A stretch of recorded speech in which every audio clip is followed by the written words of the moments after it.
Question number first of exercise 7.3. ABC and DBC. ABC and this one and DBC. ये large वाला और ये अंदर स्मॉल वाला inner.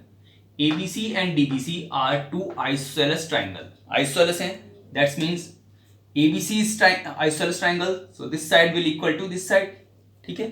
And DBC is also an isosceles triangle.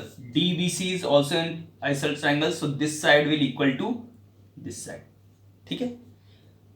ये double tick करें इसमें. क्यों? क्योंकि ये साइड इसके इक्वल होगी. Double means double this will equal to this side and single tick this will equal to this. ठीक है. Isosceles triangle on the same base BC पर and vertices A and D and vertices D and A are on the same side. यानी ये जो vertices हैं इन triangles के वो same side हैं. कहां पर? Same side above the BC. Same side of BC यानी BC के सेम साइड में. ऐसा नहीं है कि A यहां पर है और D यहां पर है, इस तरीके से नहीं है. ठीक है ना. If AD is extended, AD को क्या किया गया है? AD को एक्सटेंडेड मींस बढ़ाया गया है एट P तक बढ़ाया गया है. Then show that these, we have to show that, ये शो करने हैं. ठीक है. So first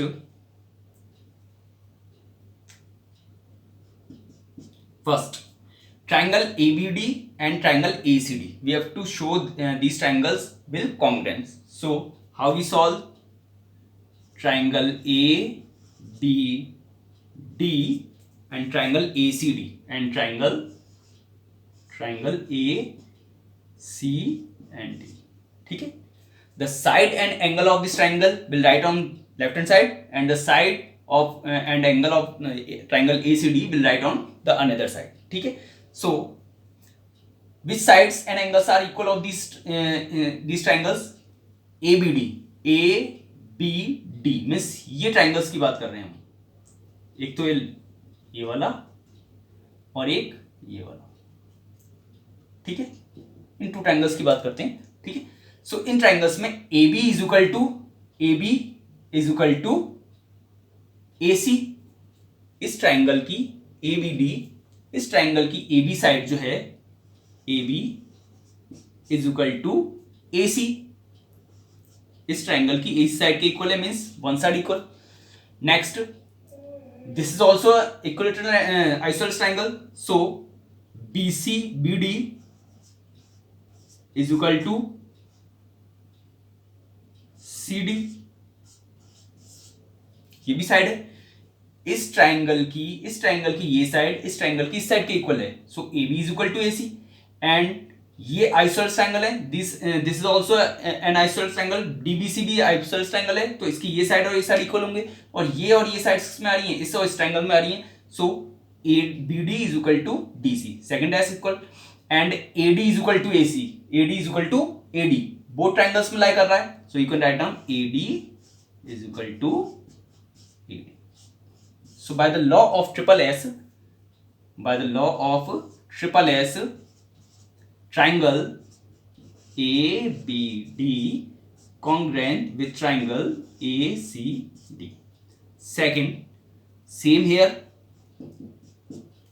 In triangle we will take in triangle ABP and triangle ACP. वही सेम साइड्स या एंगल्स इसके इस तरफ रखेंगे और इसके इस तरफ. सो कौन से ट्रायंगल्स की बात कर रहे हैं उनको पहले मार्क कर लेते हैं. ABP यानी ये पूरा कंप्लीट एंगल ये वाला. ठीक है. तो मैं अभी इसको रफ कर रहा हूं.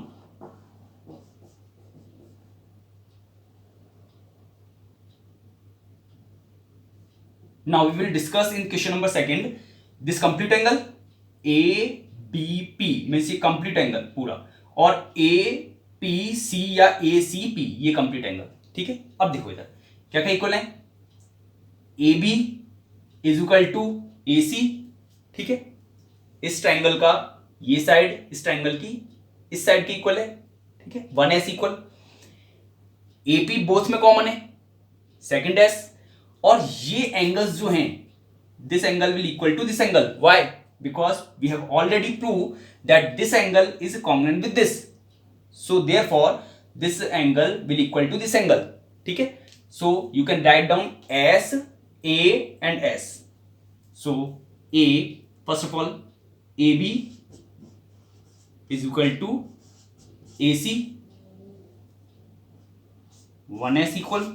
ठीक है, second BD is equal to DC या CD, second S equal, and you can write down this angle small x and small y, और नहीं राइट करना है तो मेक कर लेते हैं ABAP, angle BAP will equal to angle CAP, angle CA and P. This is the angle. ये equal क्यों है? Why these angles are equal? Because we know that you can write down here, since triangle ABD congruent with triangle ACD. भाई ये triangles और ये triangle equal congruent से ना, तो इसके ये इक्वल हो गए, और ये एंगल्स किस में आ रहे हैं, इसमें भी आ रहे हैं, तो इसके लिए भी तो सेम होंगे. ठीक है, so you can write down by the law of SAS, triangle ABP congruent with triangle ACD. ठीक है, now third, AP bisect A as well as angle D.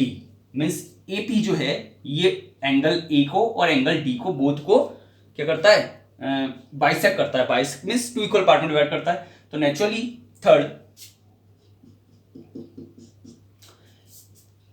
ये एंगल और ये angles, these angles are equal. Why? Because these two angles are congruent. So ये angles equal होंगे. So equal है means यहां तक की लाइन तो इसको इक्वल पार्ट में डिवाइड करती है. अब इस एंगल को मीन्स ये वाला एंगल और ये वाला एंगल भी हमको शो करना पड़ेगा इक्वल. ठीक है, और इसको शो करने के लिए ट्राइंगल्स पिक करने पड़ेंगे. कौन कौन सी? BPD और CPD, ये ट्राइंगल्स पिक करने पड़ेंगे. ठीक है, so angle you can write down AD bisect angle A, since triangle ABD congruent with triangle ACD. ये बहुत ट्राइंगल कॉन्ग्रुएंस शो कर चुके हैं हम फर्स्ट में. सो कॉन्ग्रुएंस है तो एंगल्स ये जो होगा AD जो लाइन होगी वो एंगल A को बाइसेक्ट करेगी. नाउ हमको शो करना है कि ये, now we will show this angle equal to this angle. Now to show DP bisect angle D. अब एंगल D को ये बाइसेक्ट करेगी. कौन सी लाइन? DP. क्या करेंगे इसमें? इस ट्रायंगल को इस ट्रायंगल को लेंगे. तो in triangle BDP and triangle CDP, इनमें क्या क्या चीजें इक्वल हैं वो लिख लेते हैं हम. ठीक है, so BD is equal to CD, ये 1S इक्वल. ठीक है, now BP is equal to CP, BP is equal to CP. क्यों होगा इक्वल? क्योंकि जब मैं हम ऑलरेडी सेकंड में प्रूव कर चुके हैं कि ये कंप्लीट एंगल इसके इक्वल है, तो BP will also equal to CP. So that's why BP is equal to CP. Third, DP is common in both. DP is equal to DP. So by the law of triple S, triangle DBP, BDP congruent with triangle CDP. That's why you can write down DP bisect angle D. And fourth, AP is the perpendicular bisector of BC. AP जो है ये line, ये इसका perpendicular bisector है। Perpendicular bisector का मतलब होता है यहाँ पर 90 डिग्री का एंगल शो होना चाहिए यहाँ पर, ठीक है। So we know that this angle is BP is equal to BC, since BP is equal to CP। ये तो हमको मालूम है, क्यों? क्योंकि ये ट्रायंगल और ये ट्रायंगल क्या है, कॉन्ग्रुएंस है, ठीक है। नाउ कॉन्ग्रुएंस है तो इन बोथ का टोटल क्या होगा, 180 होगा, और ये एंगल्स क्या होंगे, सेम भी होंगे। So you can write down angle APB is equal to angle APC। These are equal and the sum of these angles is also angle APB plus angle APC is equal to 180 degree. So you can write down angle APC is equal to 180 upon 2, यानी इसको एक को remove कर देंगे इससे, so this will become 90 degree.